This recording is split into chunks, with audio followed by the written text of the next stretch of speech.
రెండేళ్ల బుడ్డోడు ప్రపంచ రికార్డుల మొనగాడు ఇవాళ ఒక మస్తు వార్తతో మీ ముందుకొచ్చిన. ఈ ఫోటోలో కనిపిస్తున్న బుడ్డోడిని చూసిండ్రా? పేరు కొండా శ్రీయన్స్ మురళీ కృష్ణ పటేల్. ఏమనుకుంటున్నారు? ఆట బొమ్మలతో ఆడుకునే వయసు అనుకుంటుండ్రా? పైసలు ఇస్తే చాక్లెట్లు కొనుక్కునే ఏజ్ అనుకుంటుండ్రా? అయితే మీరు పప్పులో కాలేసినట్టే. ఈ పోరడు మామూలోడు కాదు, సాక్షాత్తు విశ్వనాథ్ ఆనంద్కే చెమటలు పట్టించేలా ఉన్నాడు. కేవలం 2 ఏళ్ల 11 నెలల వయసులోనే వరల్డ్ బుక్ ఆఫ్ రికార్డ్స్ గెలిచి ప్రపంచాన్ని తెలంగాణ వైపు చూసేలా చేసిండు.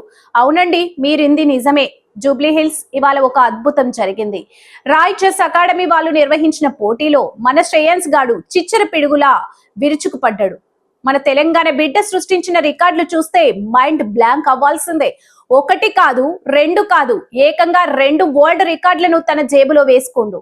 ఈ రికార్డులేంటో తెలుసా? కేవలం 15 నిమిషాల 52 సెకండ్ల 93 బ్యాక్ ర్యాంక్ చాక్లెట్ ను చిటికెలో సాల్వ్ చేసిండు.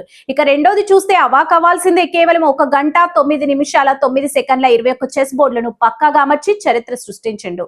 గింత చిన్న వయసులో ఆ ఏకాగ్రత ఏంది, ఆ ఓపికేంది, మెదడు వాడి వేగమేంది చూస్తుంటేనే ముచ్చటేస్తుంది. ఈవెంట్ కు ముఖ్య అతిథులుగా వచ్చిన డిప్యూటీ సీఎం బట్టి విక్రమార్క, క్రీడా శాఖ మంత్రి వాకిటి శ్రీహరి కూడా ఆ పిల్లోడి టాలెంట్ చూసి నోరెళ్లబట్టారు. చూడండి భయ్యా, మన ఊర్ల పోరగాళ్ళు ఫోన్లలో గేమ్స్ ఆడుకుంటూ టైం వేస్ట్ చేస్తుంటే ఆ శ్రేయన్స్ మాత్రం చెస్ బోర్డు మీద తన తెలివితేటలతో చెలగాటమాడుతున్నాడు. 2 ఏళ్ల వయసులో ముచ్చట్లు సరిగ్గా రాను, కానీ పోరుడు మాత్రం world book of records London లో తన పేరును గోల్డెన్ అక్షరాలతో రాసుకుండు. ఇంకొక అదిరిపోయే న్యూస్ ఏంటంటే త్వరలోనే ఈ బుడ్డోడు లండన్ వెళ్తుండు. సాక్షాత్తు బ్రిటిష్ పార్లమెంట్ ల మన తెలంగాణ మునగాడిని సత్కరించబోతున్నారు. అక్కడ సర్టిఫికెట్ అందుకోబోతున్నాడు. ఇది కదా అసలైన గర్వకారణం అంటే.